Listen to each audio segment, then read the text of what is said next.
Let's not talk about it. Anytime. you're Okay. ready. I'm calling the meeting to order. Everybody rise for the pledge, please. Pledge allegiance to the flag of the United States of America and to the republic for which it stands, one nation, under God, indivisible, with liberty and justice for all. Okay. Couple of announcements.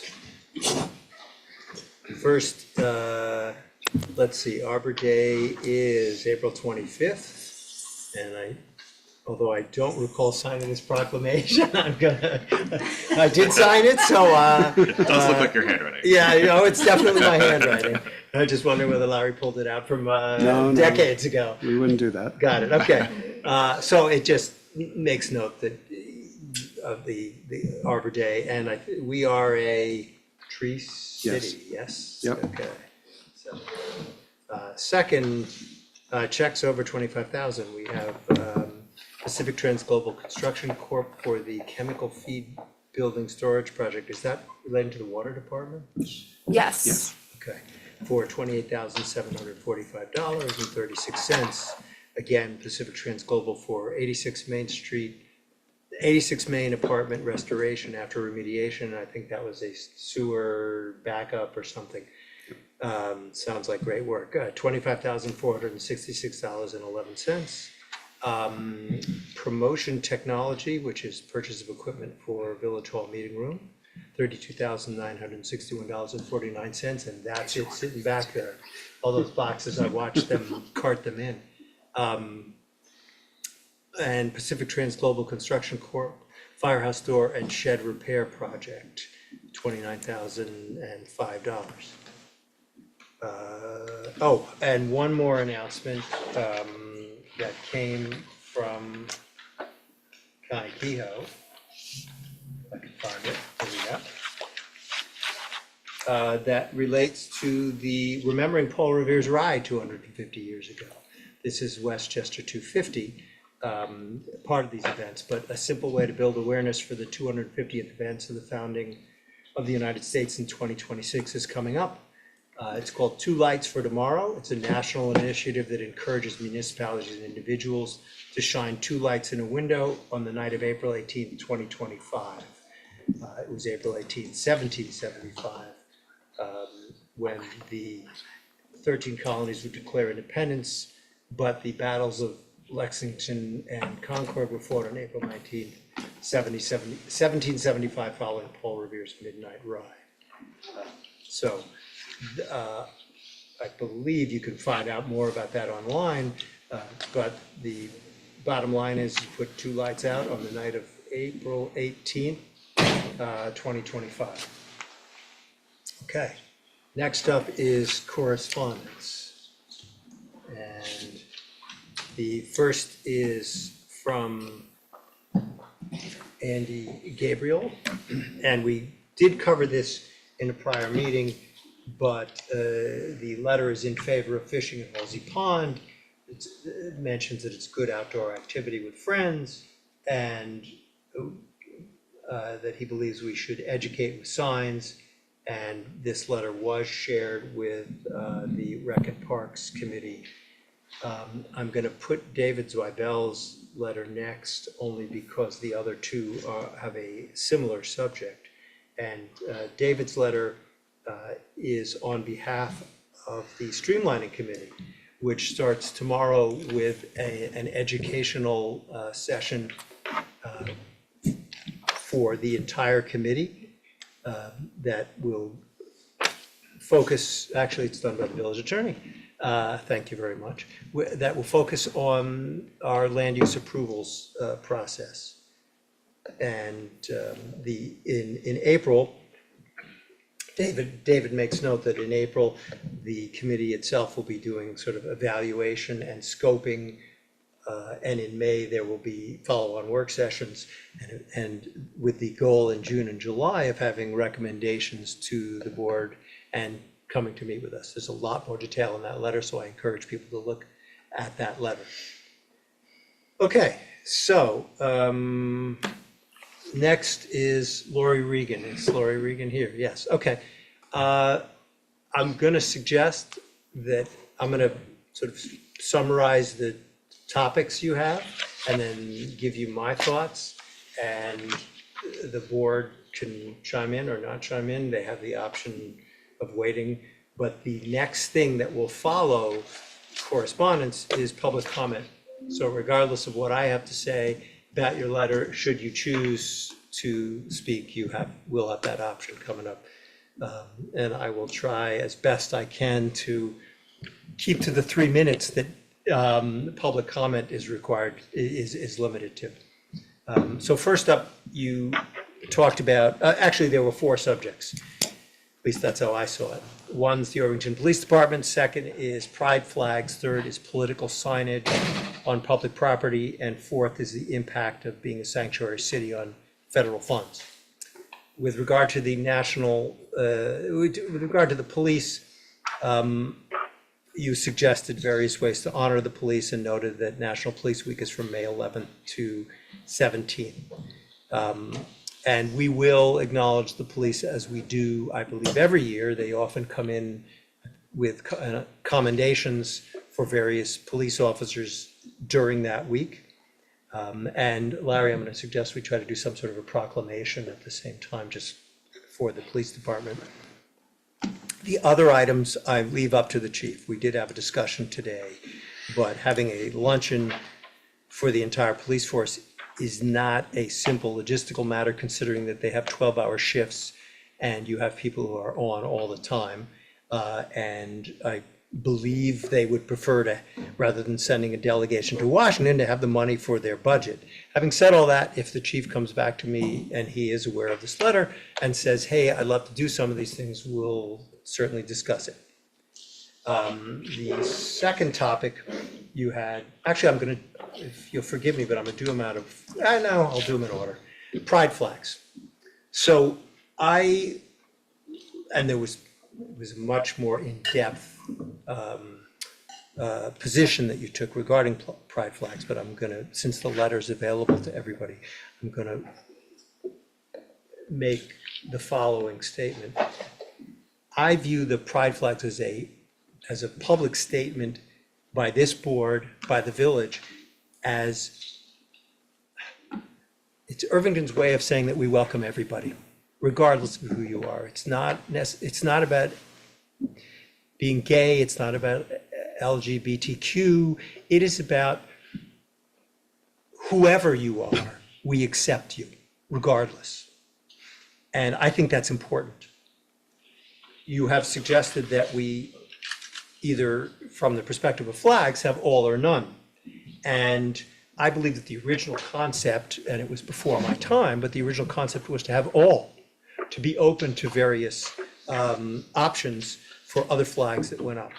But shortly prior to my tenure, and you can correct me on the date, Larry, we had the good fortune of installing lights on the clock tower, LED lights that allow us the option of celebrating various groups by changing the lights on that clock tower. And it was my choice to use those lights to celebrate things like Christmas, Hanukkah, Black History Month, Diwali, Girl Scouts, you name it.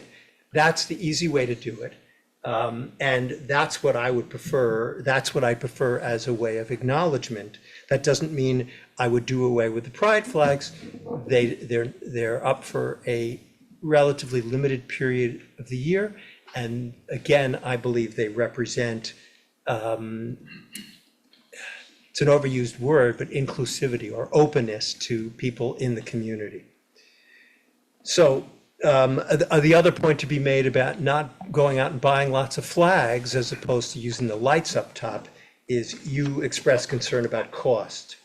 And there is no cost other than a little bit of Larry's time or potentially my time if I ever figure out how to use the app to change those lights. So if people have a cause that they would like promoted,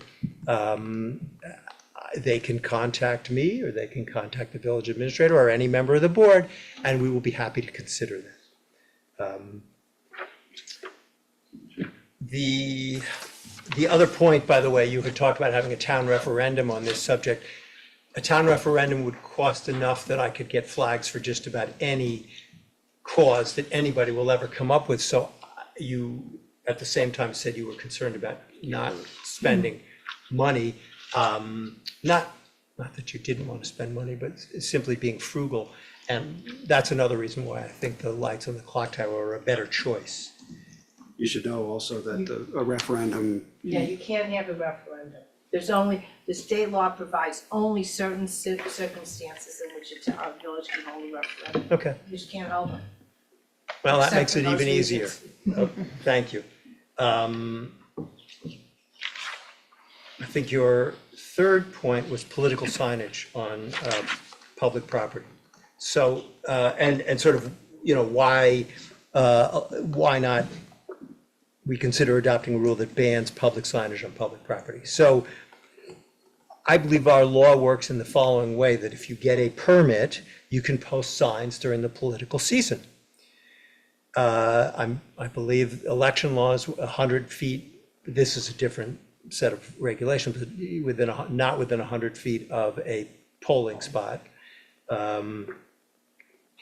So I look at this as a First Amendment issue. The concept being we let the ideas and the politicians compete with their ideas, and those signs are representative of who they are and potentially what they stand for.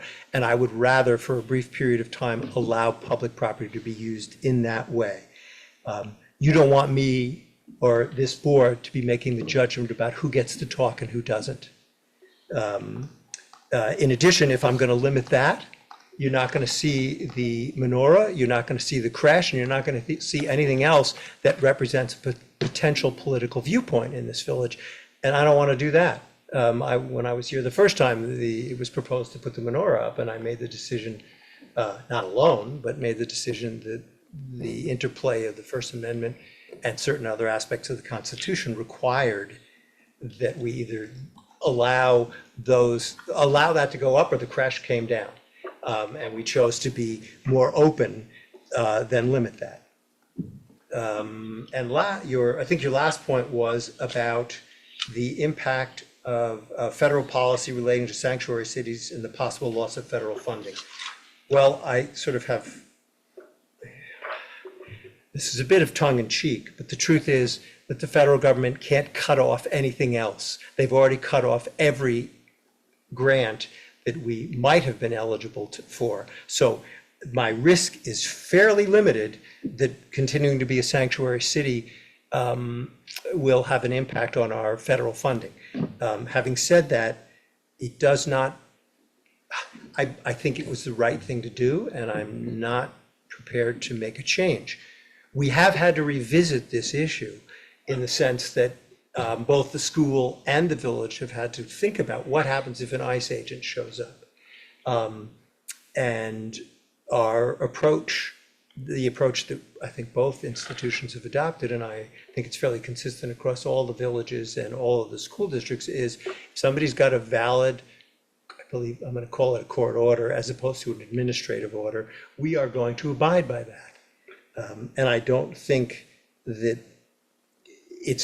being a sanctuary city doesn't say we won't comply with the law. Unless somebody wants to correct me on that particular issue, I don't believe that's a mistake. So that is, that's my position on that particular issue. I don't know if you want me to address your definition of anti-Semitism comment. Is that something you would like me to? No, I mean, I wish we could have interacted throughout each. Well, we instance, can, because you're going to get a chance to step up afterwards. I'm just trying to do it as quickly as No, I can. I appreciate that. Some of it, I mean, there's things that weren't touched on or. I understand there was a lot more, as I said, there's a lot more depth, and people have the choice to read that letter. I'm not expecting you to, I proposed that years ago, and the board and mayor at the time watched it. Well, so let me address it in case you choose to bring it up again.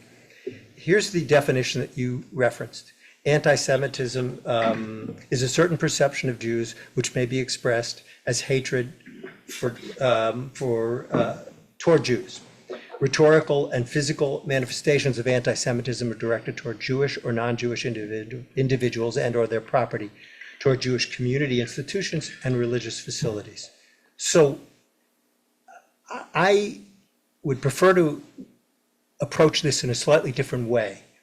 And that is and this goes back to the pride flags, to encourage diversity as a means of combating anti-Semitism and all the other antis that people like to raise.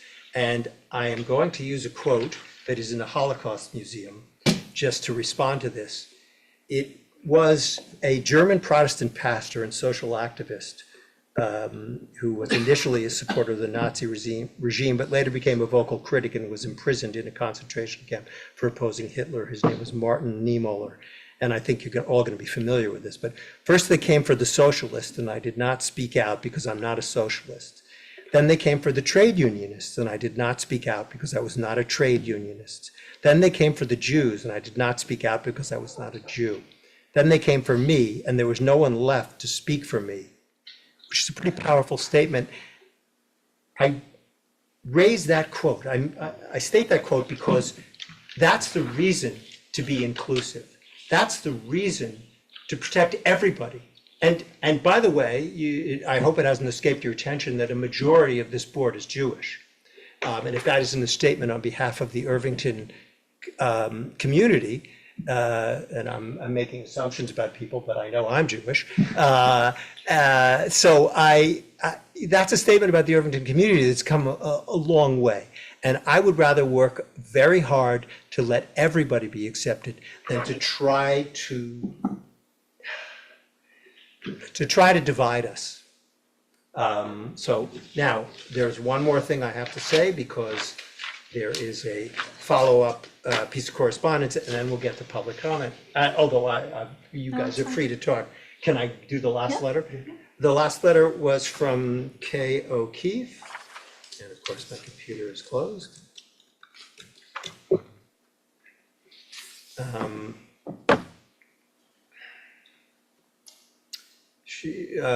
Case writes to the board, I'd like to congratulate all of you for deciding to hang the pride flags in the month of June, as many of our neighboring villages have done. At this point in time, it's more important that we stand up and acknowledge the rights of all minorities when all our rights are being threatened. She notes that Irvington is a diverse village. It's a short letter, but I don't know that we need to go through the whole thing. But basically, she is being supportive of the pride flags. So if there is a board member who wants to speak now, or they can speak later, it's up to them. And if nobody's ready to talk at this moment, I will open to public comment. Good? Okay. Anybody who wants to speak is welcome to speak. Did you want to? Not about this. And I know I apologize. I went through a lot of stuff. I just figured I was trying to be efficient. No, you were very efficient.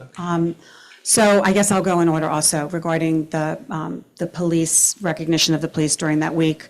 My only other suggestion based on your comments is maybe consider doing multiple lunches. You can do a third of the police force at a time, but I do think that the past recognition of the police officers has not really stepped up far enough. I served with at least one of these board members on the Police Reform Committee and got to know a lot of the officers and the work that the police do, and I do think that we need to really thank them for all of their hard work.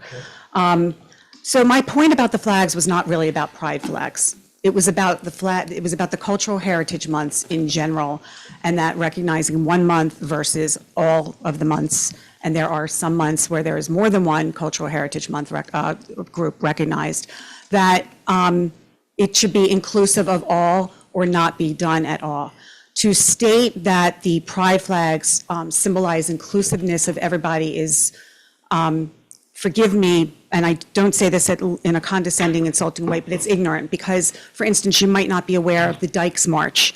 The Dykes March is coming up, and they have specifically excluded any symbolism of Jewish people. Zionists are not allowed. Jewish flags are not allowed. No Jews are basically allowed. So the Pride movement doesn't always include everybody, and I don't find the Pride flag at all inclusive of me as a Jew.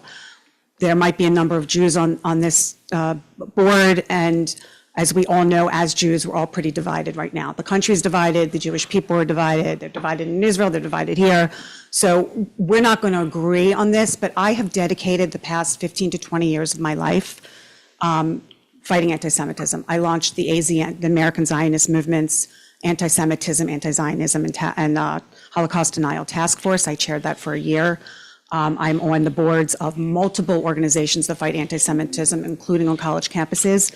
The past 2 years, year and a half since October 7th, have been devastating for Jewish students on college campus. I've been talking about it for 15 years. Now American Jews have woken up. Americans have woken up. It is pervasive. I think we need to, if we're going to have a cultural awareness month that's important to some people, because this is the month of June, which is known as Gay Pride Week, LGBTQ Pride Month, whatever they call it. That for those of us that feel strongly about our culture, a 4,000-year culture, 3,000 of which we had to wander, the globe, and now we finally have our home again. I think I'd like, if there are that many Jewish people in town, for us to recognize that if we're going to recognize another one. That's why I think it should be an all or none.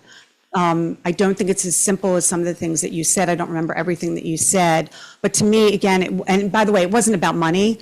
If the town spent the money on pride flags, spend the money on all the other flags. They can't be that expensive. The lights for a day, for the 8 nights of Hanukkah, it's not the same as an entire month of looking at a flag that doesn't include me as a Jew. A lot of the people do not include me as a Jew. It's known as intersectionality, the Red-Green Alliance. Jews are excluded from this intersectionality, and I would like to feel included. So that's on my point 2. Point 3 was the political signage. I don't agree that on municipal property, it's a First Amendment right to have signs at all. If you have one party sign, obviously, then you have to include everybody's, but you don't have to do it, and I just think it looks horrible, but, it's your town. Actually, it's our town, but I do appreciate what you just said. I just think it looks cheap and yucky. The last point, it wasn't just the sanctuary city, it was also DEI policies. When we served on the police reform committee, one of the conclusions was to focus on diversifying the police force, and I think we've done a good job of doing that. But there is the possibility of having federal funds pooled also, not just because of sanctuary city issues, but because of DEI and other mandates that are coming out of this new administration. So it seems to me we probably don't get a lot of federal funds. I think from the education standpoint, New York State federal funds is very minimal, like 10%. But I didn't know if there was the police force. I don't know if we get federal funds for the police and other means. I think forgive me for interrupting, but I think with the impact we've seen is mostly grants, right? Yeah, there That were might- discretionary grants, Yeah. so it's not anything that we rely on for support. I mean, there's no question that if we saw a real impact, we would be discussing it. I said it was tongue in cheek, and it was to some extent, but right now, there isn't a meaningful risk in that regard. I don't think we would be foolish about it if it's a principle and a decision that was made on a principled basis to declare this a sanctuary city. So I don't take that lightly, but if it was costing the village a tremendous amount of money, we would certainly be having a public debate about whether there was another way to craft it. Okay. I do want to, I remember that you brought up Kay's letter as well, and I Yeah. just want to say that was so offensively ignorant to me to read that when I read the materials before I walked in here. To compare an Irish flag to a flag for those of us who have spent the past 18 months praying and hoping for Jews to be released from Gaza alive, knowing that many will be dead, that they've been treated like concentration camp victims, that anti-Semitism, I can't walk the streets of New York with my Jewish star because I'm not comfortable because of what's going on in the streets of New York. I tell my kids to hide their Jewish stars. I think the best thing that we could do right now, given our time, is to not I don't think that, the Irish flag and the Israeli flag are the same, just exhibits sheer ignorance. And I keep coming back to if you keep using the word inclusivity, that flag is not inclusive. It may be in some of your minds, and I know you want it to be, But in reality, it's not. And if you Google some of these movements and you see, again, like Dykes March, by the way, that's not my word, that's their word. Zionists not allowed, Jews not allowed, Israeli flags not allowed.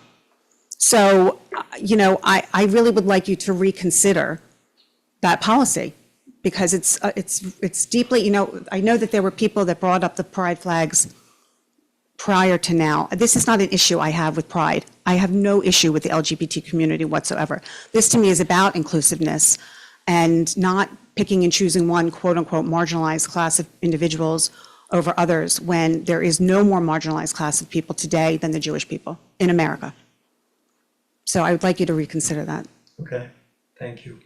I don't think we're gonna have a debate over it right now. Yeah. Can I say something? No, of course, I wasn't cutting anybody off. Yeah. I just, all I meant was that we've got a pretty heavy agenda, and I don't mind bringing this up again at another point in time, but as I said earlier, you're all free to. I just wanna say one Yeah. brief thing. I don't disagree with anything that John said, but there was something that he didn't say that I kinda wanna bring up. I am deeply worried about anti-Semitism. I stay up at night worrying about it. The reason to me why the pride flags, I don't disagree with what you said about them, but that's not why It's okay. I was on the board when we put them up. And I can tell you the main reason is the difference between the LGBTQ community and other communities that you've mentioned, including Jews, and I don't disagree with anything you said about what's going on right now in this country with anti-Semitism, is state action versus people. There are idiots walking around New York City doing things, that's why you feel like you have to tell your kids not to wear their Jewish stars. The difference is, in 2024, there were 533 proposed laws in the United States. This was cities and states trying to pass laws that were attacking, a lot of them passed, as we know, the LGBT community. The reason why those flags are up there is they're saying to the community, this is going on around the country, it's not going on here. You can be safe here.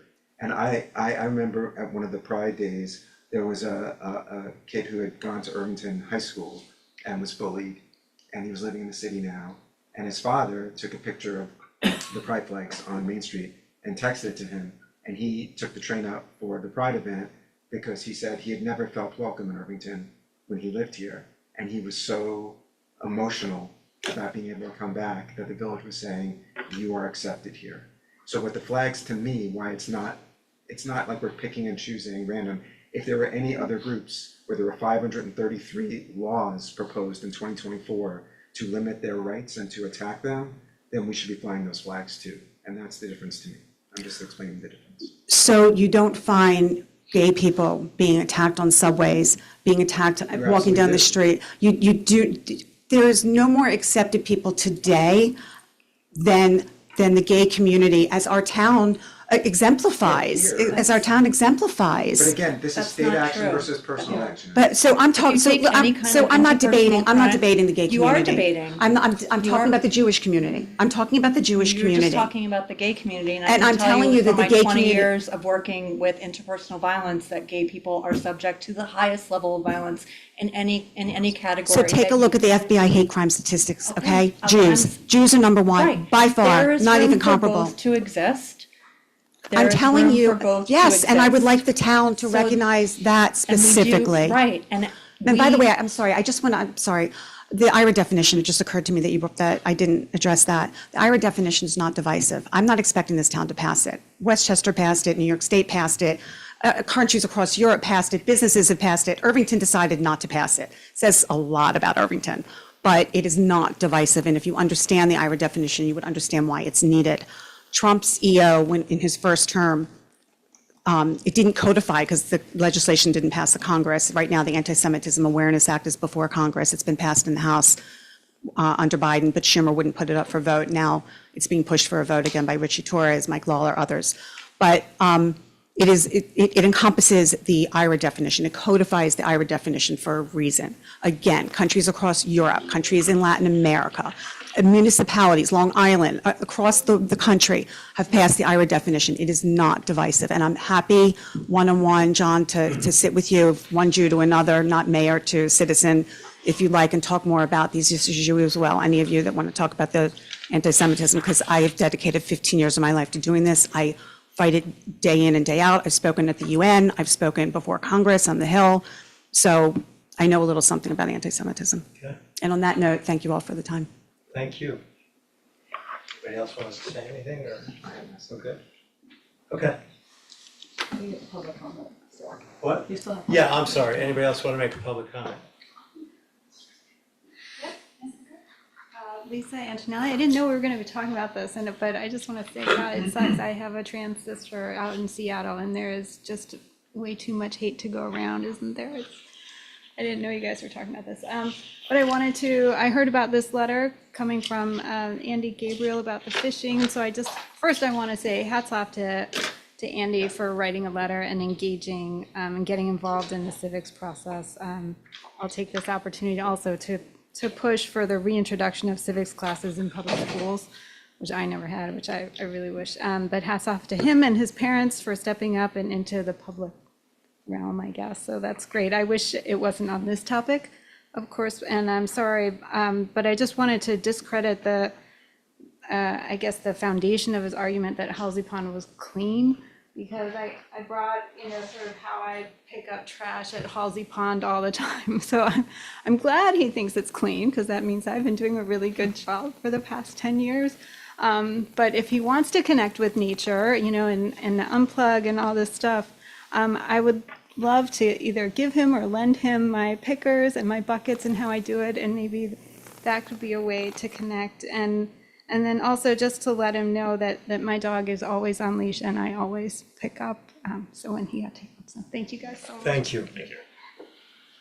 Anybody else? Oh, sorry. It's okay, Lisa, I just wanted to let you know I spoke with another scout today as part of a badge program, but scouts are also thinking about, because there's so many of them that are thinking about fishing and thinking about Halsey, they're considering some action projects, so. Okay, well, we did a cleanup on March 29th, and there is tons of wisteria, barberry, multiflora rose, phragmites, lots of stuff, lots of work and lots to be done there. If they want to do it on their own, that's great, or if they want to join us, I believe our next cleanup will be May 10th. So there are some great ways. We would love to have their help and connect with nature by giving back to Halsey instead of just taking. Thank you. Thanks. Okay, anybody else for public comment?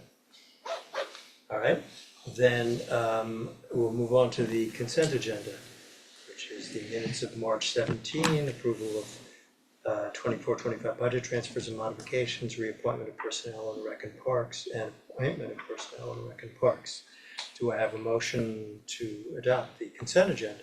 Actually, I'll make the motion to adopt the consent agenda. Do I have a second? Second. All in favor? Aye. Okay.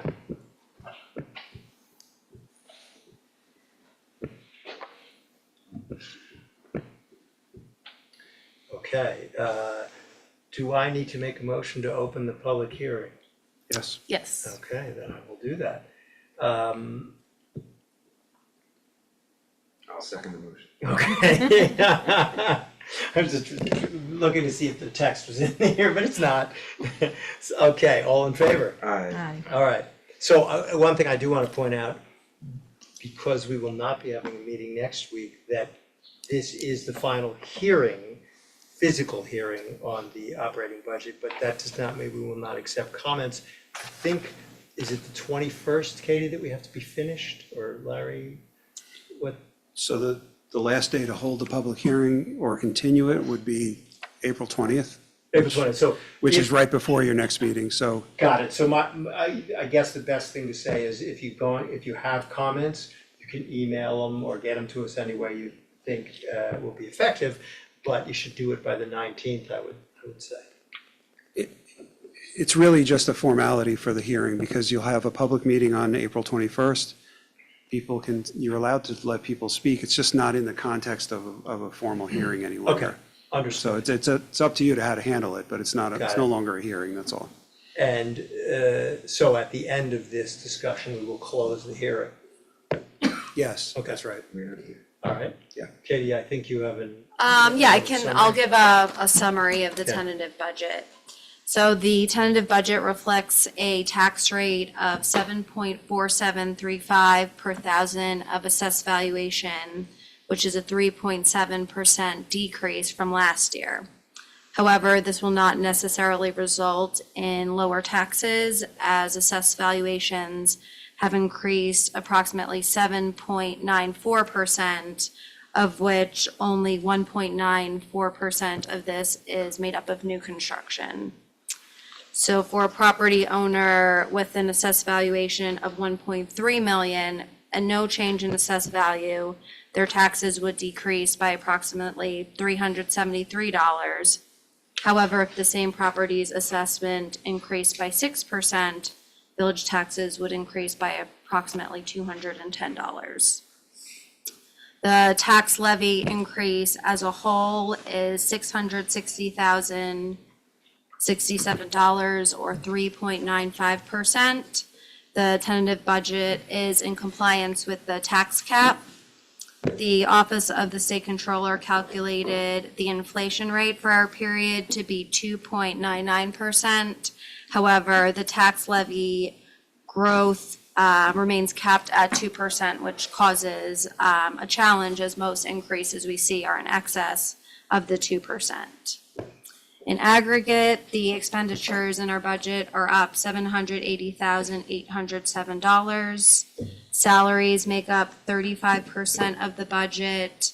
Included in there is the CSEA and PBA contractual increases, which are effective June 1st, and they're 3.5%.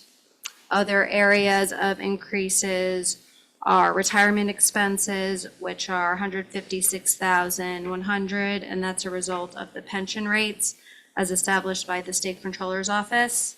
There's also village administrator and police department retirement-related costs of $150,000, deer management costs of $52,550, utility increases of $45,000, general liability insurance of $41,000.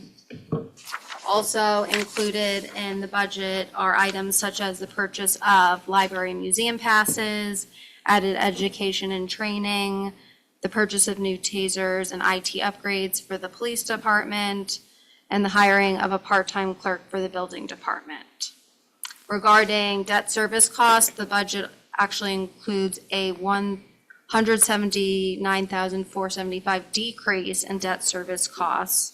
This is due to the village issuing $9.85 million in public improvement serial bonds in this past December at a 3.38% net interest rate. So due to the payoff schedule of that, the debt payments we made this year and the use of debt service fund balance, we have that decrease. On the revenue side, the budget includes $100,000 increase to sales tax revenue, $55,000 in building permit revenues, $23,000 in utilities tax revenue, and then $6,000 in cell tower revenues and $10,000 for theater revenues.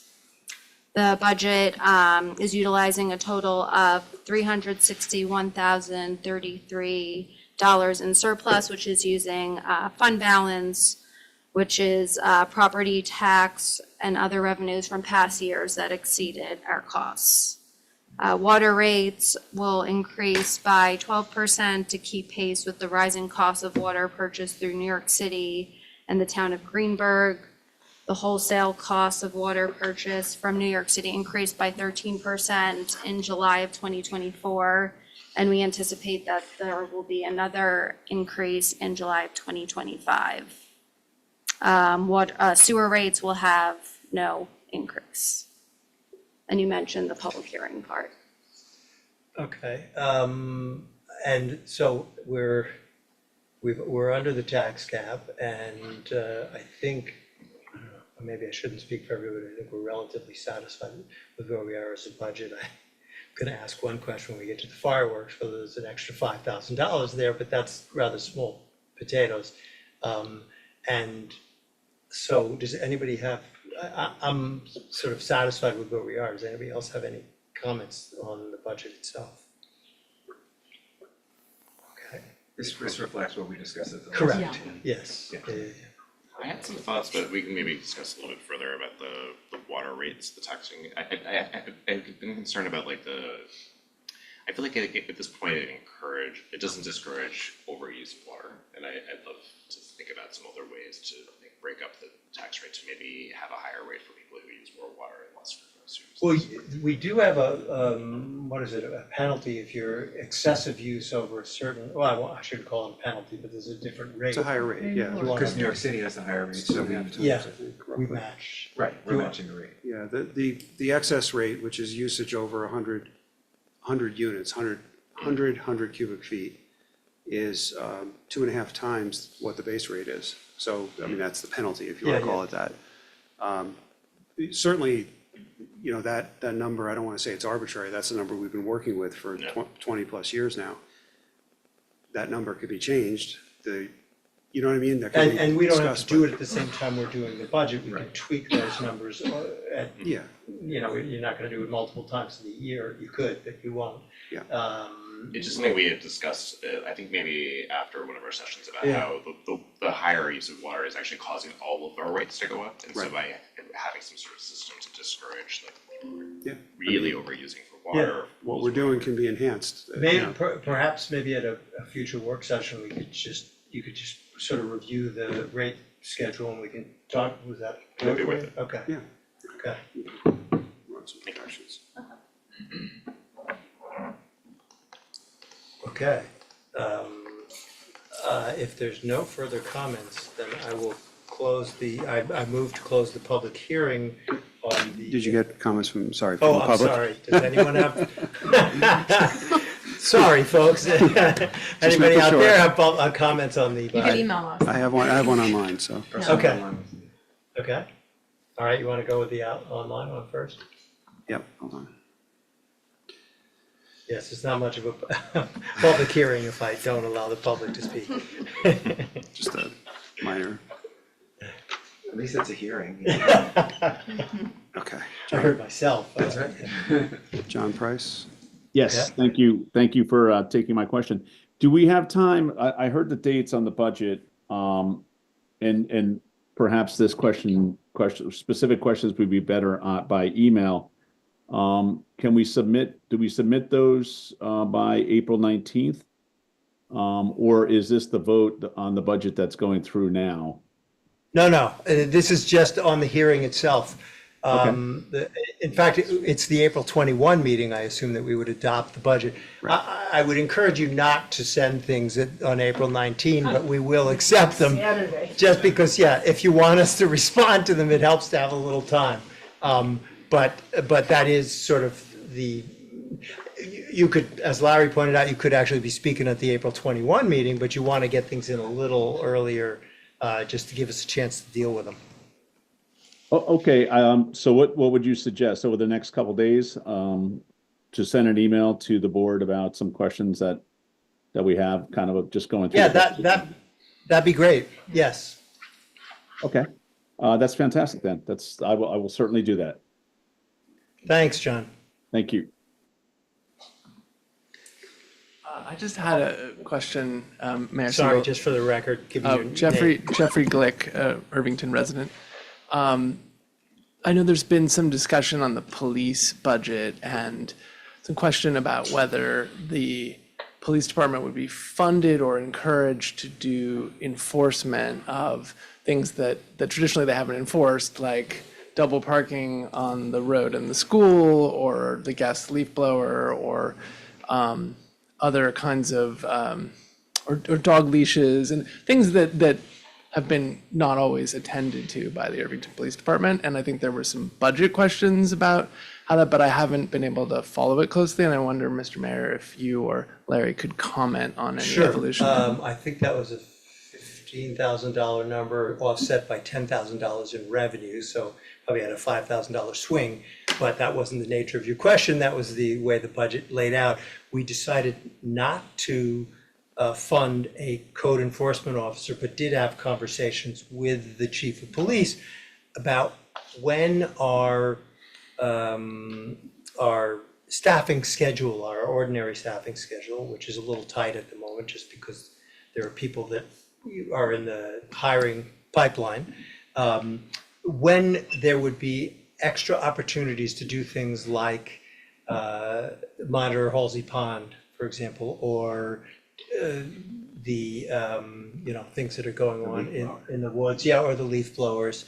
So there are, and I'm not gonna identify exact moments when they would go out because that would defeat the purpose, but there will be periodic times, particularly during the, I guess it's the prime leaf blower season, where there will be an extra person who can go out, and it might not be the parking enforcement officer, it may be a regular officer. Will it be the same as if we had funded somebody to do that, on a sort of a full-time, well, it wouldn't be a full-time basis, but it would be an addendum to what they already do? Probably not. Will it have some impact? Yes, I think it probably will. And we sort of assess it and go from there. So, Just, it made it sound, I just wanna make sure we're Yeah. clear, we didn't not fund the code enforcement officer because we don't wanna enforce the leaf blower and other things you said. yes, I'm There sorry. were myriad reasons for Yeah. that, it's, and I've been the hawk on like employment stuff, so I'm not afraid to say it, and these are increasing costs that go on forever, when you give people promotions and things like that. So we do wanna enforce the things that you're talking about, especially the leaf blower is a big one. And I know that's something that we've been talked to the police chief several times over the last year or two about how we can improve that. There are certain barriers that they face, and we're trying to work with them to overcome those barriers. But we did not fund it because we don't want to enforce it. Does that make Correct. sense? Yeah, that's okay. correct. It's a good message. Yeah. I think the other thing, Jeff, that you brought up was sort of like the double parking issue, which I think, given the technology improvements for the parking enforcement officer, Right. that may be one of the things that we could look at is whether that can be, he can be used to enforce parking, double parking and other parking issues in the village, given that technology has made it, his job different, right? So we should talk about those things. More efficient, because he doesn't, Yes. they don't have to rely on chalking and things like that. Anybody else have a comment on that? No.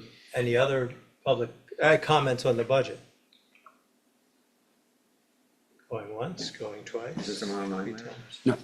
Okay, then, Are we still talking about, this is still like a public comment, I just wanna make one comment Yeah. that I didn't make before.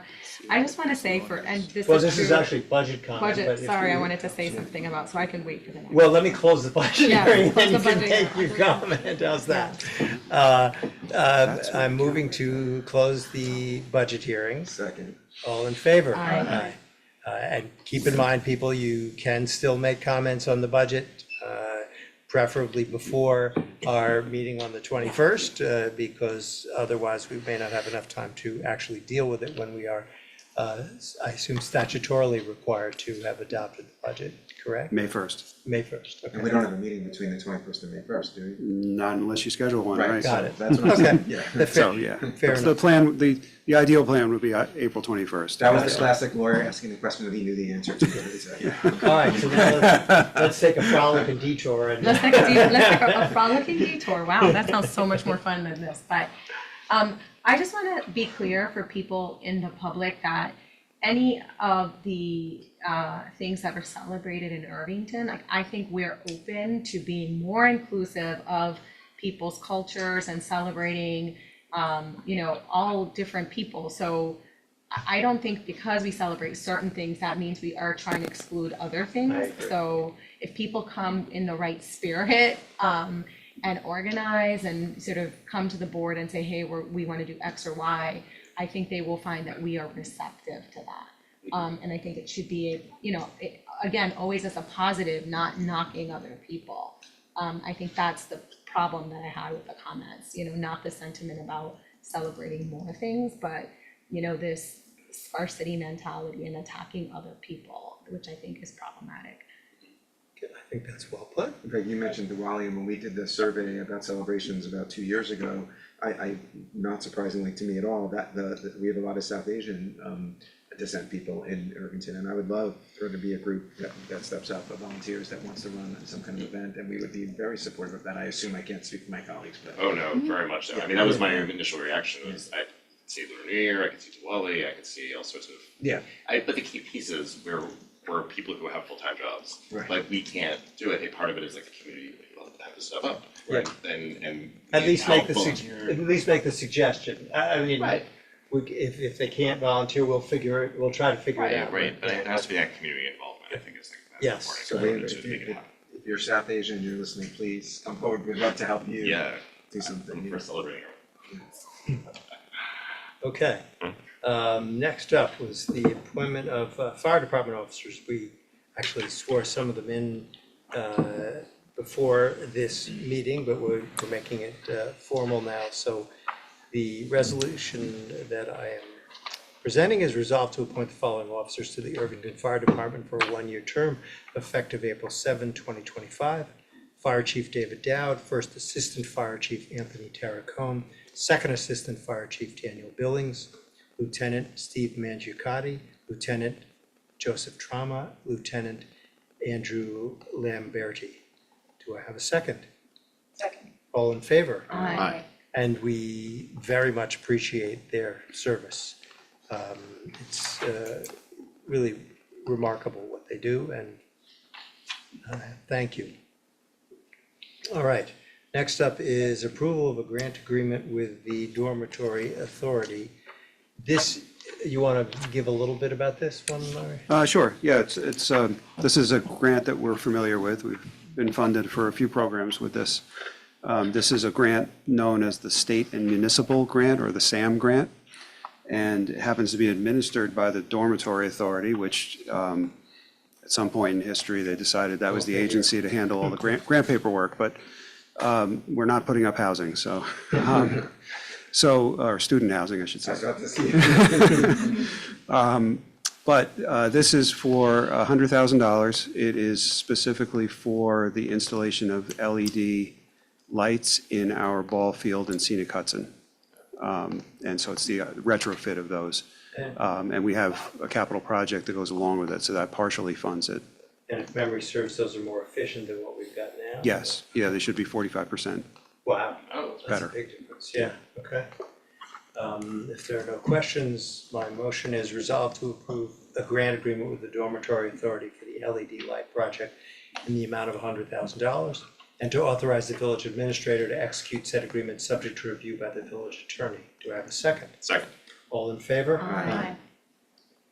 Okay. Oh, now I gotta scroll through the grant agreement here. That's the challenge. Bookmarks? Well, by the time I retire, maybe I'll. Usually I tell you the number, but I'm mind. I gotta be getting close. 58, you said? Maybe. Yeah. Sounds good. Okay. That's right, right? Yeah, Yeah. approval of memorandum of understanding for participation. Nope, Nope, oh no, too far. went too far. Oh, did I miss one? Yeah, but we're close enough. Thank you. All right, here we go. Authorization to submit Green Innovations Grant Program grant application. And this is the riparian buffer in Matheson Park. I know that was a favorite of yours, if I'm remembering correctly, Chad. So Larry, you want Yeah. to give the background on this? Yeah, so, we've put together a kind of a sketch plan for a riparian buffer to be planted or installed in Matheson Park, in the vicinity, in the northern area of the park, in the vicinity of where the new stage will be, but obviously closer to the shoreline. And this particular program it's actually federally funded, so it may not really come to Be pass, exciting but. to see what happens. But we're gonna give it a shot. It wasn't super expensive to pull all the numbers together, and if this one doesn't work, there are other potential ones that are state funded, but we're gonna give this one a shot and see what happens. It's about $120,000+ project, $128,000, which is what we had originally anticipated. In the grant application, in the resolution, we did put a cost much higher than that, just to give us room, because we're actually not done with the grant application itself. They're due on April 14th, and you don't meet before then, so. Got it. Okay. If there are no further questions, the My motion is resolved to authorize the submission of a grant application for the Green Innovations Grant Program to fund the creation of a riparian buffer in Matheson Park in an amount not to exceed $225,000. And further resolved to authorize the mayor or village administrator to submit said application. Do I have a second? Second. All in favor? Aye. Okay. And now, approval of memorandum of understanding for participation in the Westchester Power contract for communities in the Con Edison service territory. If I'm remembering correctly, this is so that they can submit the contract early, or go out to bid early? They're seeking bids early, yeah. So the existing agreement doesn't expire until, I think, later this year. They're looking to go out earlier into the market. Remains to be seen how those prices come in, but they're using their best judgment on when to do this.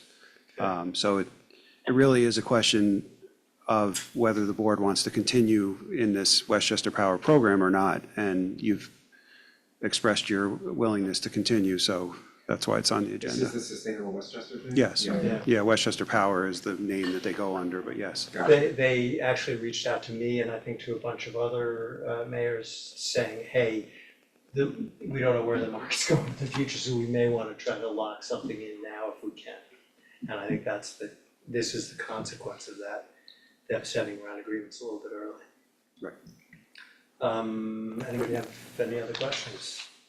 My motion is resolved to approve a memorandum of understanding for participation in the Westchester Power contract for communities in the Con Edison service territory and to authorize the village administrator to execute said agreement. Do I have a second? Second. All in favor? Aye. Okay. All right, now we're on to the native plant policy. And there's lots of people to thank out there for producing the first draft of this. We tweaked it a little bit, but we seem to be in agreement with the folks that produced it originally. I'm sorry. That's okay. Timing, when it's your time to be up at Yeah, bat, I the was phone gonna goes give you a off. chance, but too bad you lost it. I have something else going on right now. Is that true? Do you need to run what I was gonna say is, if you have something to say about it, you're welcome to say. If not, I'll put it up for a vote. So, okay. All right. Take the victory and run with it is the added approach. Okay, so basically what this policy does is encourage, if not require in many instances, the village to use native plants. And it's defined in a certain way and to avoid invasive plants or plants that would be harmful to I'll call them creatures, animals. And I'm not gonna read the whole policy, but it is available with the agenda. Does anybody up here have any questions about it? I think we've all seen it and discussed it in work Discussed it sessions. to death. So, yes, okay. All right. So my motion is resolved to approve the native plant policy dated March 13th, 2025. Do I have a second? Second. All in favor? Aye. Okay.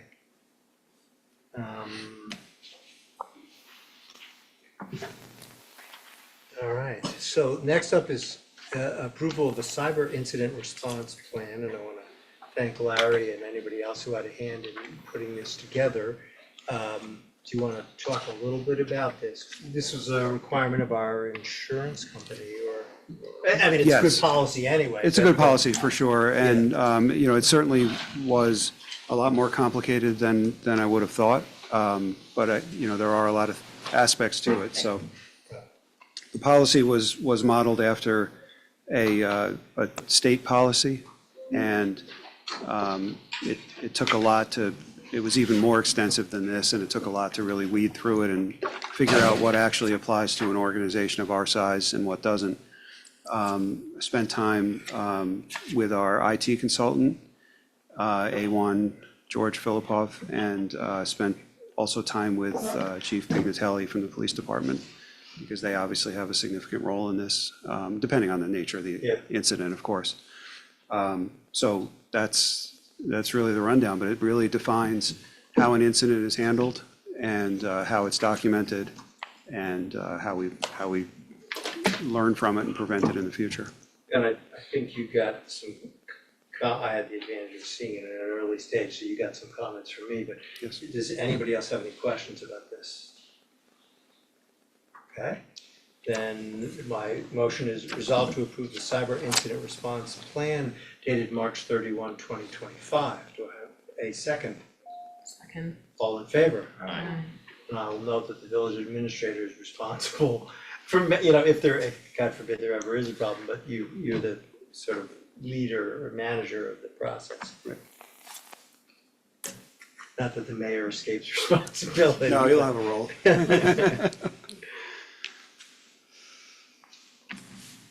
Okay, so, still in the appendices here. All right, next up is the award of a contract for Matheson Park Stage project. So, we received 4 bids for that project. Separately addressed from this is the electrical, Yes, which is being done by or at least under the management of the village itself, which is making sure that what will be required by the contractor will be run out there. yes. This is the project for which, under the prior administration, and I want to give them credit, they got a grant, and you credit for $500,000.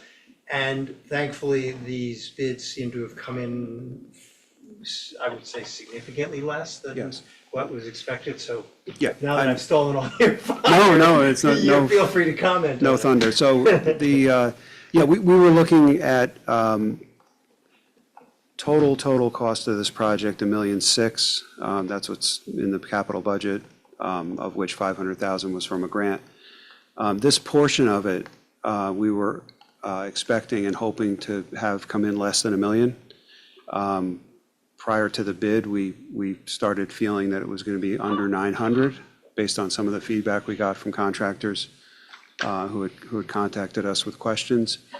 And the low bid here is significantly below that, which is 747. So we're I think, thankful for that. The contractor, we did examine their, we didn't have to look too far to examine their capabilities. They just completed the pickleball and basketball court reconstruction. So It looked like a familiar name. so they were hungry and anxious to return and do work for us. So that's a good thing. That's great.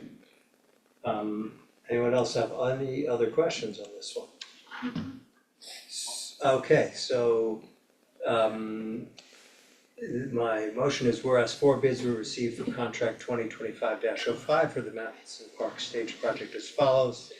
J.C. Land and Site Development Inc., 747-022. Chaplico Construction LLC, $810,000. Pacific Trans Global Construction Corporation, $877,709, and Specialty Construction System, $1,398,715.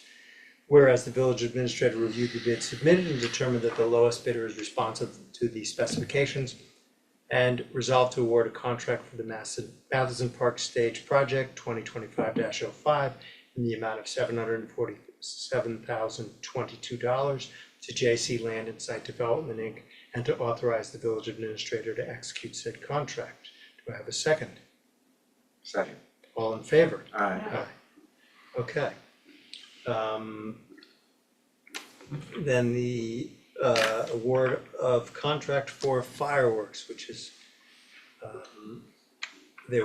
guess we have 2 bids. You want to talk about this one? I mean, I guess it's self-evident, but Yeah, it's a little less than what because I think we thought it would come in around 25, and you got one for 20, Yes. which is good. I mean, that's the story right there. So I think you might have made reference to this during the budget discussion, and did. maybe you were hoping to claw back the extra 5,000 that we added I was in. thinking about it, yeah. Go for it. It's So fine with us. That could be something we could tweak. It's when up we to do you, the yeah, of final course. budget. It's not a huge number, but it is a savings. Who did it in the past? Because it wasn't one of these 2 companies, was it? No, Zambelli, I think, did it last year. But before that, everybody.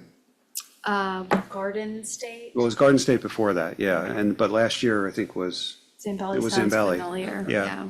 and they were 25 last year? No. No, they were closer to 20, but they had indicated that 25 was their number this Yeah. year, which is why we went out to bid. Got it. I didn't see whether, and maybe I'll just have to follow up maybe with Maureen and see if anybody said that if we did it on the 5th, which I think is a Saturday this year. Right. It would be even cheaper than that. Right. I don't know if. We can ask them, we didn't bid it out that way. Yeah. But we can ask Oh, and just see if out there's, of curiosity, Yeah. because it might be a way to bid it out next year if that, if the calendar lines depend, up. yeah, if the calendar lines up This the year right worked way. out perfect because it was Yeah, Saturday. Right. Yeah, so, okay, if there are no questions, I'll make the following motion. Whereas 2 bids were received for contract 2025-18 for fireworks as follows. July Forever Fireworks Inc. and Rocco Polifrone, $20,000. Zambelli Fireworks, $27,000. Whereas the village administrator reviewed the bids and submitted and determined that the lowest bidder is responsive to the specifications, and resolved to award a contract for fireworks 2025-18 in the amount of $20,000 to July Forever Fireworks Inc. and Rocco Polifrone, and to authorize the village administrator to execute said contract subject to the review of the village attorney. Do I have a second? Second. All in favor? Aye. Okay. Appointment of a motor equipment operator in the Department of Public Works. And as I understand it, this is a replacement for someone who is not working here. Who resigned, yep. Okay. Any questions from anybody? Okay, my motion is resolved to appoint Alan Petrovic to the position of, hopefully I got that pronounced correctly, to the position of motor equipment operator step 1 at an annual salary of $62,930, effective April 21, 2025, subject to completion of a probationary period of not less than 12 weeks and not more than 52 weeks. Do I have a second? Second. All in favor? Aye. Okay. Approval of 2024 Village of Irvington Volunteer Ambulance Corps Service Award listing. This is a question. The total points that we see is for the given year, yes? And Yes, and they have to have a certain minimum number to get credit for that year, or is it an aggregation? it's, and so anyone who receives 50 or more points for the calendar year will be credited with 1 year of service. Got it. Okay, And if it's less than that, it's 0 years of service got it. for that year. What was the threshold again? I'm 50. 50. And that, so they don't, and they can't roll over points they got in 1 year to the next. They can't roll, and they also can't, they have to accumulate points. There's maximums in each category, Yeah, so you can't just do it all in one go to all thing. meetings but never respond to a call, Got or it. something like that, Okay. Very good. Okay, so, my motion is resolved to approve the 2024 service listing for volunteers of the Irvington Volunteer Ambulance Corps to be used for the Length of Service Awards Plan, also called LoSAP. Do I have a second? Second. All in favor? Aye. Agreement with the Metropolitan Transportation Authority. You wanna tell us about this one? Yeah, so the way I understand it, and I can't say I know every single detail here, but the way I understand it is the county is outfitting us with, our police department with new radios. The radios contain an interoperable frequency that corresponds with the MTA, so that they can work together, of course. The MTA, in order for us to use and have access to that frequency, requires this agreement. So there's no cost involved. It just opens up the possibility of us using their frequency, which obviously is in all of our best interest. But that's the way I understood it. And I think, Mary Ann, you did review this? Yeah, so, thanks. I can't answer anything more than that. No, that's Sorry. good enough. Just being honest. Free and expanding our capabilities Right. is not a bad thing, so. Right. My motion is resolved to approve an agreement with the Metropolitan Transportation Authority for access to the Metropolitan Regional Radio System for a period of 15 years and to authorize the police chief to execute the agreement. Do I have a second? Second. All in favor? Aye. Okay. I think that brings me to the end of scrolling. It does, I can tell it does. Thank you. Okay, reports of boards, standing committees and officers. Do you wanna? Someday I'll start with the other end, but. No, it's quite all right. I wanna be predictable at least, so you're not No worries. surprised. I'm ready for you. Okay. Starting with the streamlining committee, as many of you know, the first meeting's tomorrow. These are the full group. We will have land use training for all members, as was mentioned earlier. There'll be multiple sessions, as I think is in the agenda. So for folks who are interested, you can check out the official agenda for the board. Committee members have asked me to read mention the importance of a planned community survey. I think they really want to emphasize how helpful it will be to collect information, especially at the earlier stage to have something to discuss. I guess my suggestion, and I know David is here, is sort of make a proposal and then we can figure out, how to address that. I'm not against doing a community survey, but perhaps maybe at the first, probably not at the educational session, but at the first gathering, if there's consensus that people want to do it, and I know you're half of the co-chairs,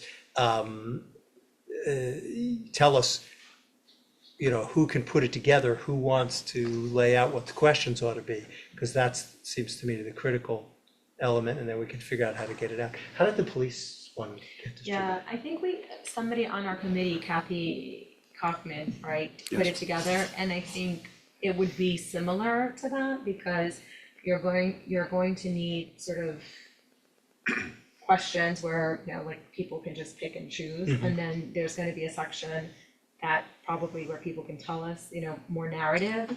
And I think in the police review committee, and I know this is a concern for the streamlining committee, which is like too many details and people don't wanna, too much, to be clear who it is. And I think in our committee, was it Kathy, or I don't remember if it was Kathy, I need to go back and look, or the facilitators that picked out the themes. I think it was a combination. I think I thought Kathy was involved in the main survey, and then the one that was associated with just the police department was Right. done by the facilitators, but Right. that's just off of memory. I think that sounds right. Right. So, we can talk some more about it, but I think it's a good idea, so. I would say one thing too about the survey that's good is you want a benchmark, I think for the police, we are at that point where we need to do it Do again. it again. Yeah, but it's helpful to have a benchmark. Sorry, go ahead. Not at all. Glad to have the discussion. Next up is the building department.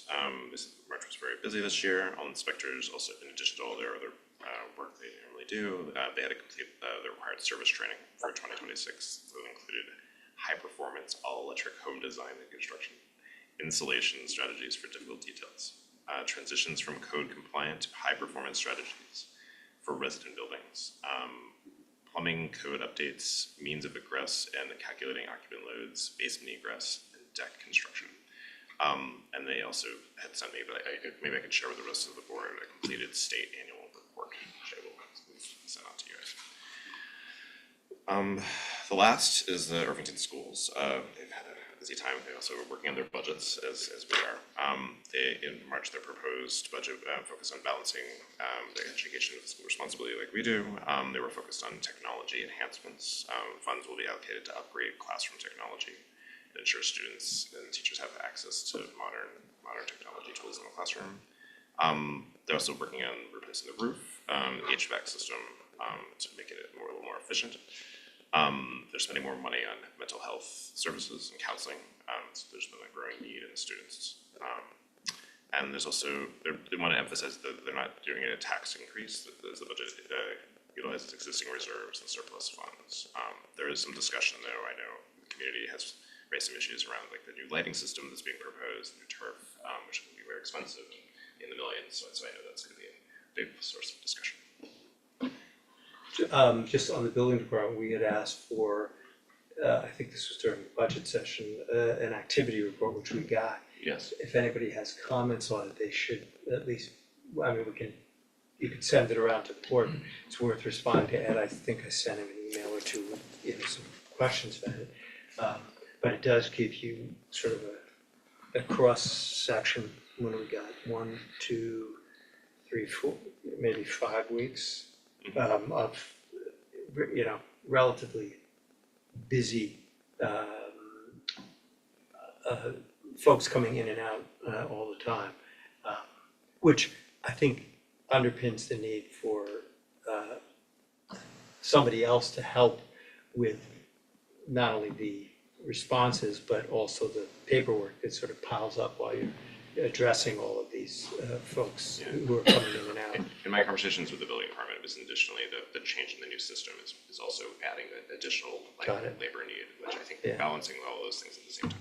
Although it's anecdotal, there is rarely a time when I'm opening the front door to come in when somebody isn't walking through with a package heading for the building department. So, Part of the village. yeah, okay. I think it might be useful to look at, when people are coming in, if there's a theme to requests or like something that, if we made more information available on the website or made a process, and that's gonna intersect, I think, with streamlining, which might reduce the necessity of the Yeah. number of visits Yep. into the office. So it's useful to, I think, keep collecting the data and like Yeah. see what kind of data emerges, patterns emerge. That's a good point. Are you done? I am. That's all yours. So, once again, village services that work in the background with little recognition, but we would definitely notice if they were not working. So our DPW repairing streetlights, sinkholes, they did parking lot cleanups, and stormwater drain cleanup and repair. There was consultation with Han Engineering, and the following roads are planned to be paved, in fiscal year 25-26: Palisade Road, Castle Road, Leafwood Terrace, upper portion, Lewis Road, and Hermits Road. For water, the service line survey for the county and for the EPA, they are preparing equipment for spring maintenance of water department facilities and grounds. They submitted their comprehensive monitoring plan and sampling plan for the Westchester County Department of Health.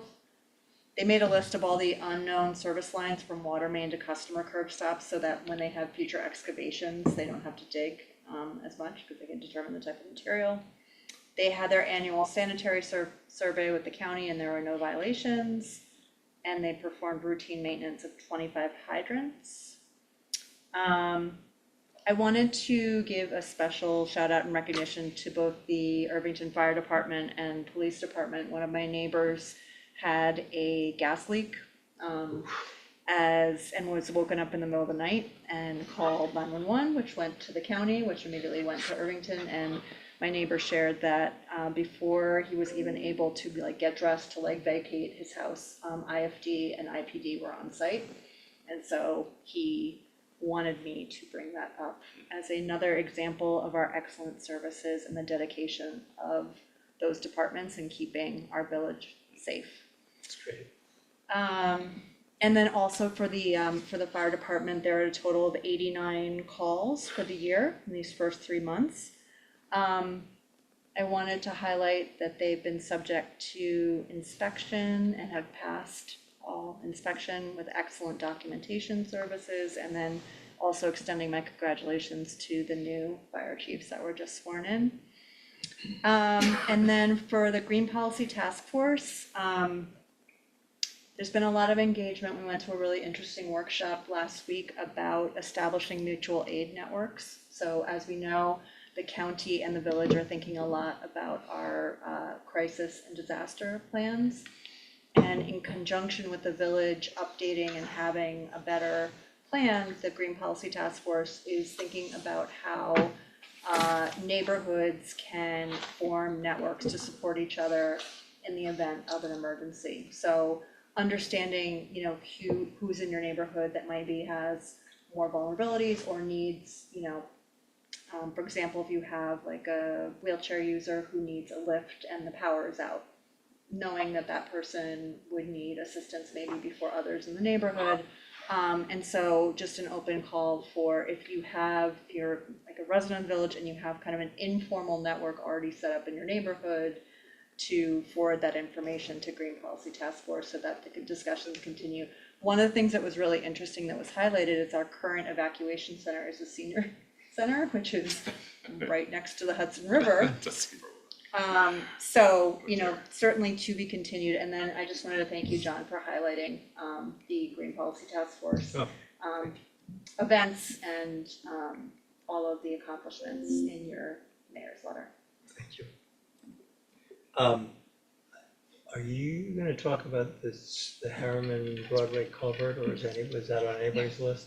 Okay, well, I was out for a run this morning and I ran into Ed Marin and all the contractors who were about to start the project that will replace the culvert running across Broadway at Harriman. They are now working on Harriman. They were trimming trees at that point, but sort of laying out the area that they'll be working in, which, if I remember correctly, runs up to Sycamore, but not past. Too far? It runs up to Victor Drive. Victor Drive, forgive me. Yeah, not Sycamore. Thank you. Too far. Which means for those of us who are in Upper Harriman can get out via Sycamore still. But the project is starting.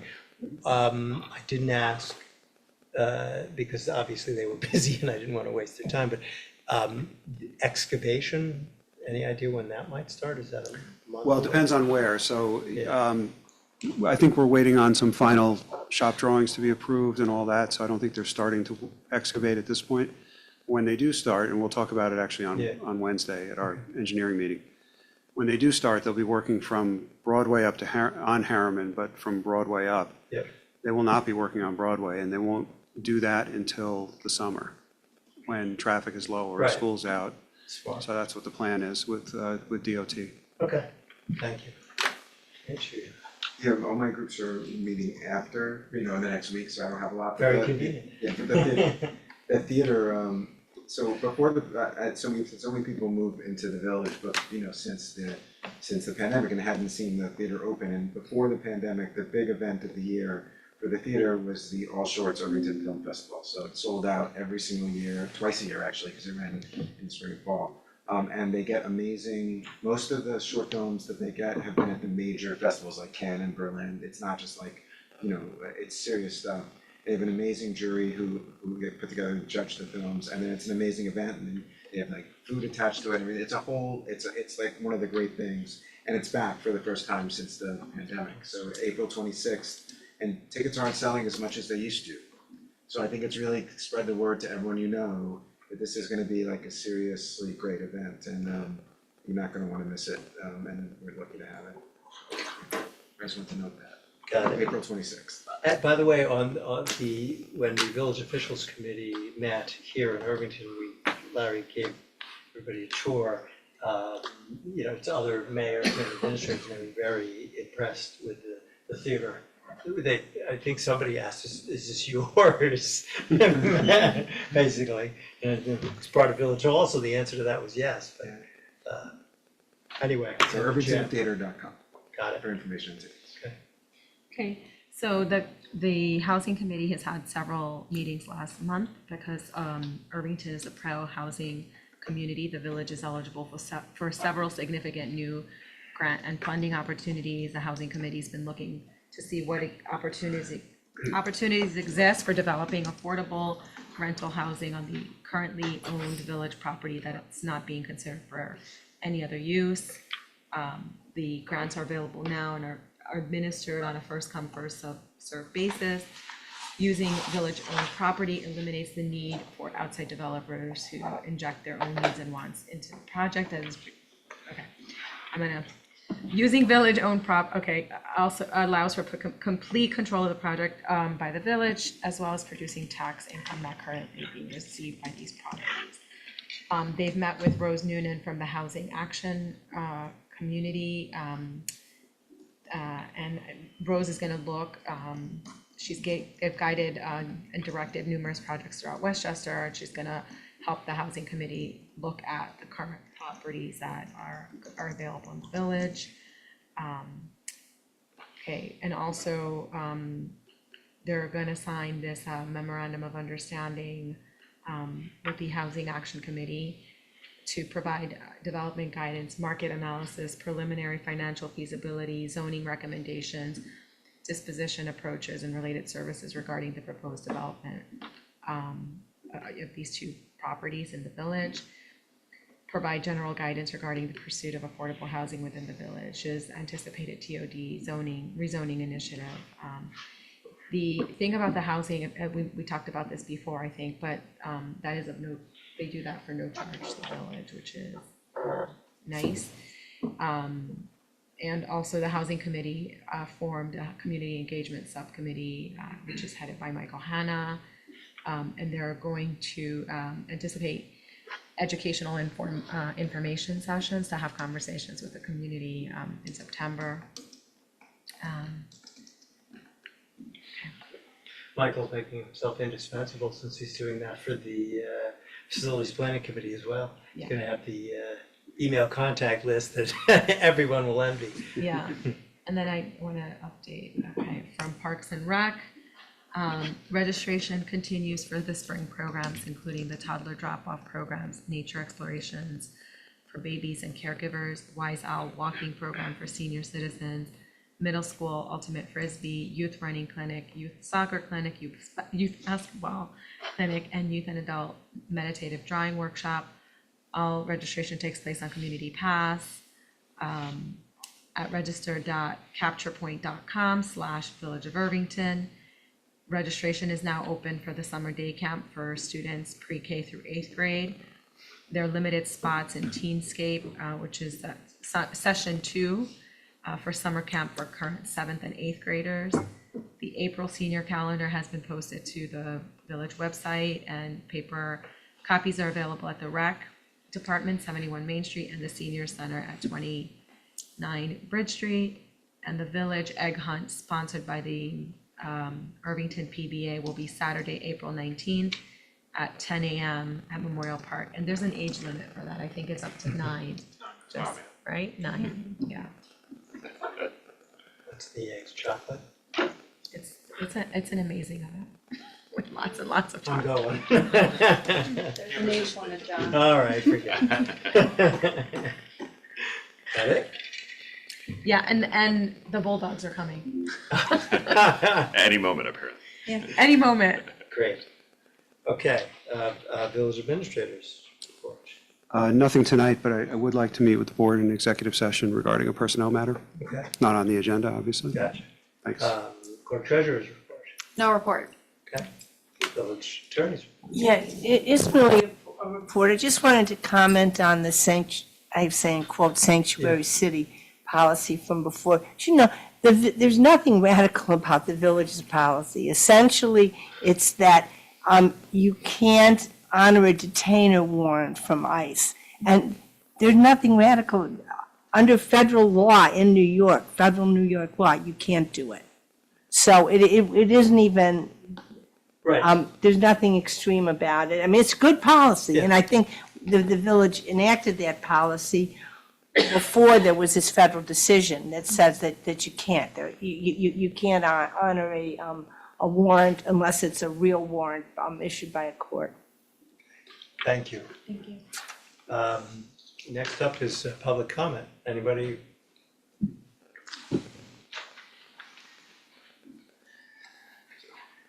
Hi, David Twyville. Done this a few times. Indeed. Just a couple quick things on a couple different subjects. One on the Green Innovations Grant, riparian buffer. Great. I've been going to the Halsey Pond meetings and with the Woods Committee and various other people. And the issue at Halsey Pond is there's eutrophication going on. And, you know, everybody's first answer is let's spend a bunch of money and study this, which is probably somebody has to come in professionally and look at it.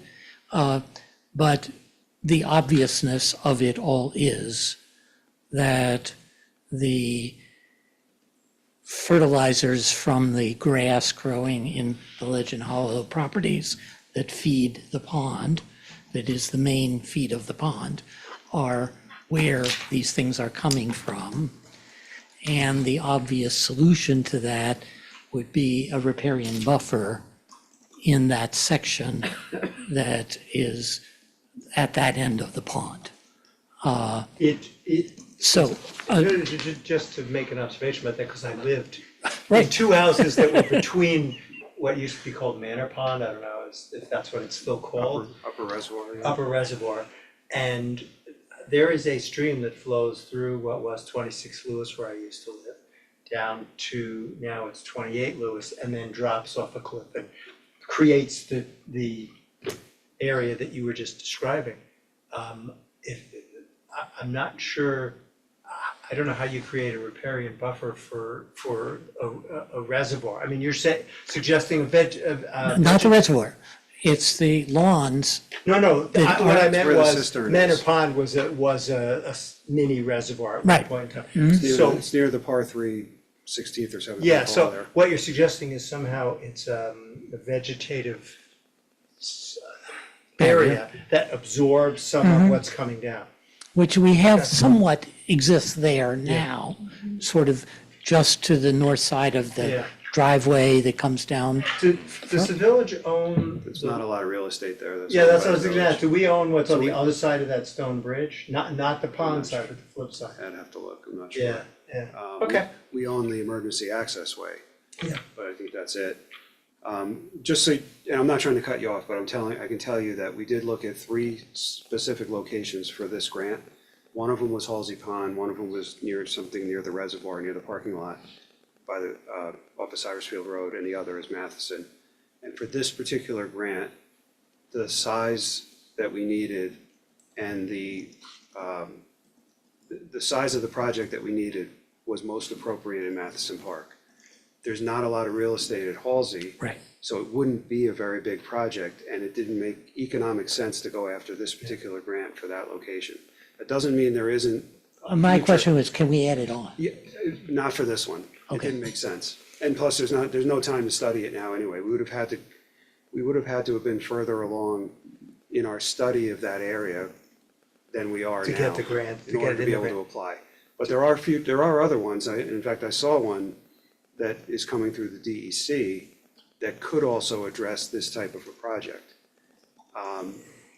We made State. this, it's a state grant, Right. which is probably better anyway. Yeah, A little more predictable. But we decided to go after this anyway because I know that the people like yourself and others that were asking us to do something, even if it's just a demonstration, wanted us to get going on this. So we're going after this first one and we'll see how it works. But we're not shutting out those other locations. They're just more challenging than. Yeah, I agree. Madison. David, is the thought that it would be sort of where those islands are now? I mean, it's a space on the other side of the stone. well, bridge. as soon as you cross the stone bridge, there's the driveway up to the Legend Hollow. Right. And the sort of the stream, there's marshy land Yeah, there. got it. That marshy land could become more Could lend marshy itself to this, gotcha, okay. Yeah. Yeah, no, I think to, it's a to stop the good idea, pollutants that and are it's coming worth- down. It is worth pursuing if from we the do grass. find Yeah, I would say grant for it's on the drawing board, but it's not, Okay. it's just not right for this one. That's all. The obviousness of what's going on up there is you've got the golf course, which monitors what they put on their grounds because they can be sued. Legend Hollow, in their infinite wisdom, did not create a homeowners association. So everybody does what they feel like on their front lawn. Although there may be one for the pond, for the people who are around Manor Pond, which is where the water flows. Having been a neighbor to that, I have a vague recollection. Well, my guess is if it goes into Manor Pond, it's getting a little purification there. Yeah. The problem is the runoff from the grass Yeah, immediately uphill. Yeah, there's plenty more uphill than just okay, Manor Pond. all right. Yeah, and that Just trying to runoff be is, helpful in case there is a the smaller pesticides group. aren't being controlled and they pick whoever they want. So Okay. in any case, not the biggest thing in the world. Got it. Moving on. Sorry about that. I know we digressed, but it was relevant to your subject matter. Indeed. On streamlining, one could, that data about use of the building department, traffic, get filtered off to the streamlining committee, so that we can put it along with all of our other document collections. Sure. And Yes, you are the liaison. Just trying to remember where I'm. Okay. It's a public document Yeah, anyway, that's so it fine. doesn't Yeah. matter. But I was gonna say, I don't know, It's just like, a final work product. yeah, I don't know if we wanna talk, we could talk offline or, but, I mean, I was thinking that whole time. it might be helpful to You're like learning. collect I teach other my types students of that, data. I think, Indeed. I think the current report is just like, here's how many people came in. Right, This was determining like whether we wanted to hire a staff member. exactly right. Yeah, exactly. That was the Specifically genesis. it's another data point, and just Yeah. like, I want to keep accumulating all those data points. And, you know, I can give them off to Tiffany and her crowd, Yeah. et cetera. You may, if you send it, you may want to just copy Ed in case, and explain in your email why you're sending it. No, just in case there are tweaks to it that, because we asked for a particular purpose. And if you're gonna use it more broadly, he may want to give you an addendum to it that is, an explanation. Yeah, I don't think it'll hurt you, so. No, yeah, sure. My guess is that eventually the end of the streamlining observations will be that we need somebody else in the department to Yeah. deal with all the people coming in. Right. I think they collected specifics about the kinds of things people were coming in for, which would have been helpful for. Right, this yeah, purpose, but and Maybe maybe it's something we can in the future. once they see that, they may want to expand that and ask for more. Yeah, you're right, it was counter traffic, phone calls and inspections, Yeah, that's sort of. not by type, but Yeah. that should be a Right. possibility. The annual report actually sheds a lot of light on that information. So that annual report that you reported on, that, it's hard to look at, but there's a lot of data on there and there's a lot of data points, so Is that that's a a- document you can most certainly have. Okay. Okay, great, Yeah. great. But that really breaks it down by type of transaction. Not that you're gonna correspond exact daily traffic to that report, but gives you an idea of what's generating the traffic. Okay, great. And a final thing is on that survey. You know, I'm happy to ask the whole committee what they want whether they want to do a survey or not. I think that, how can I put it? To preempt you, just to make it easier, my only point was, if you're asking us to tell you what to do and what questions to put in. No, you not got the what wrong to, group, so what to tell do and us what you questions. wanna do. It's to have it or not have it. Yeah, The reality is most of the people on the committee are people who are on the permanent boards or on the administration. And so the survey is basically a job evaluation at some level. Yeah. And nobody is anxious to have their job evaluated by somebody else who doesn't know anything. I don't know that they're going to be super enthusiastic about that. So what I'm suggesting is that the board would like to see a survey done so that they can get pre-committee understanding of what the users of the service feel about it, and then have a post understanding once you're going to be presented with recommendations of we should do A, B, C, D, E, and F about all of these things. You're going to have to you as a board will make a decision about which of those recommendations you feel are most effective. And you may want to use the survey results to say, well, more people are concerned about this than they are about that. Maybe we should do this. And then, once you do that, then it would be nice to go out to the community and take another survey and say, this is what you said first time, this is how we're responding, what do you think of this? Yeah, David, I think we're in agreement, right? yeah, we are, but, and. But we're not going to do anything unless you see it first. Yeah, no, I understand. Look, I assume there's a cost associated with it, so you're probably gonna need us to go, yeah, okay, that makes Absolutely. sense for that price. So- I have contacted Kathy already, she is interested in doing it. I think she's had some experience. Yeah. She's a person that could put it together. I'm sure you'll do this, but I would keep Tiffany Zazula, if I think I have her name right, apprised at least, so that if you're replicating something she might otherwise do, I know she doesn't have a survey planned, but I just meant if she's gonna go out and interview architects or do something of that sort, that you're being consistent in terms of the kind of questions that are getting asked. You're right, well, I would want her input as to the questions. Okay. What I would like to do is put together a little subcommittee of create some questions, and then feed that out to various other people to see what they think about it, and then plop it in Kathy's hand. Obviously Tiffany is one of those other people. Plop it in Kathy's hand to really get those questions right. To have, it's got to be questions that can be answered semi-anonymously, and questions that address the fact rather than are just complaints. Right. Then Kathy puts it together, and then we bring it back to you, and you can, word choice it or edit it or do whatever you want to do to it. That's fair. This can't be the first thing like this. Have you asked Pace or anyone if there's other models of this being done before that you could build off of? I'm certainly going to do that. We're consulting with Tiffany on that because she's the expert on that. I was gonna say there must be some. And, that's the idea.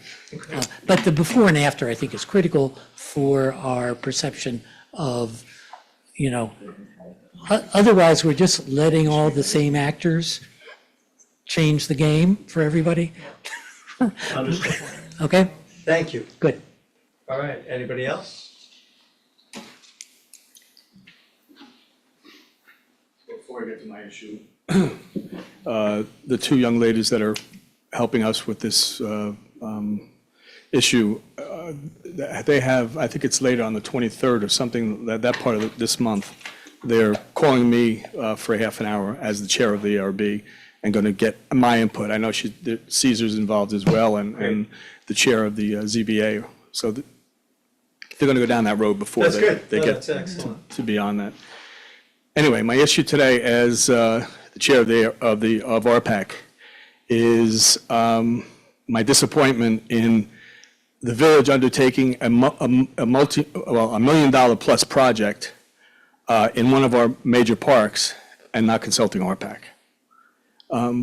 We initially, early on, got a piece of paper that showed the park with a rectangle in it. That was the last we heard, until I read the agenda on Friday, and now it's done.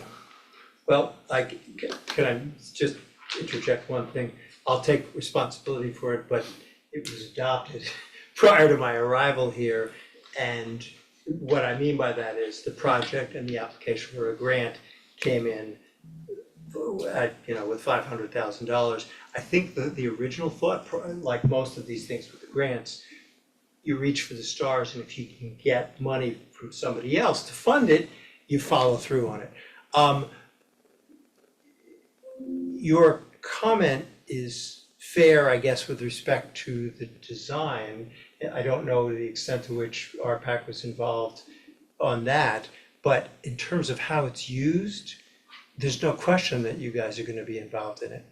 I mean, we've had discussions about it, by the way, in the context of Oktoberfest. So it's not because we had to decide, do we wait for the stage or not? So this isn't, I understand you're seeing this on the agenda for the first time because the bid went out, but it isn't the first time, at least under my watch, that this has come up in various contexts. So I'm going to be quiet since it's your 3 minutes. Well, beyond that, it's just, even from the initial, look at the rectangle on the piece of paper, we had questions and concerns. It never went any further because we weren't asked, to comment. We were just sent that as a initial, telling us what you're thinking about, but that was it beyond that. And I just thought that, the the playground in the park was even more expensive, and we were integral in, you know, the design and application of that. And we just thought, I don't even think the rest of the board, or the rest of the committee, excuse me, is even aware of the fact that it's been out to bid and has been awarded at this point. Got it. Well, I apologize for that. It was not, I don't think anybody was trying to slip There's one no question in by my the mind it wasn't committee. malicious. Yeah. I understand that, but it's just disappointment really from that. Yeah, sorry, Rick, Mhm. I think, can you just give like, talk about that? Because I think a lot of people in the community do not know about this stage and where it is, and I think you're bringing up a good point, so this is probably a good time to just give a little bit of a background, so people understand its trajectory. I mean, I'm not sure where to go with the history of it, other than it's been, it largely hasn't moved from where it was shown in block format. I think what you're referring to in terms of the design of it is where you said you weren't consulted. The actual, you know, appearance of the stage itself. But Well, even the position of the stage is problematic as far as we're concerned, because it faces southwest. And if you think about the time most of these events are gonna happen, the sun is setting in the west, and it's gonna be right in the you know, performer's eyes. Right. And, you know, not knowing anything about the design, whether there's gonna be a side to it, or, you know, there's gonna be something that you can cable to block that out. I mean, that was just one of the initial, you know, questions that came up from our committee, and, you know, I just, like I said, I'm just a little disappointed, that's all. Who's considering those design features? Both department heads were involved in the design process, so the recreation superintendent and the theater manager. So I need to follow up with both just to make sure. Thank you. Okay, thank you. Anybody else in public comment? Okay, then I guess. No, I have two, there's two action items. Yeah, No, I just want to reiterate, Yeah, no that's why problem. it's Go on the ahead. agenda. So, Police Week proclamation, I'll make note of that. Yep. And an analysis of our water rate structure was also a request. okay, Those will be on the list for follow-up. okay. And and if you do get some, you know, feedback from the theater or rec, I'd be interested, I'm sure everybody here would be interested. Yep. Let's see here.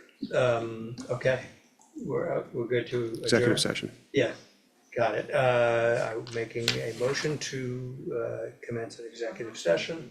Anybody wanna second that? Second. All in favor? Aye. Want to do it here or upstairs or? Here's fine. Hate to chase everybody out, but Thank you. thank you. Thank you, everyone. I'll see you later. Hold on. Before I do that, I actually can't.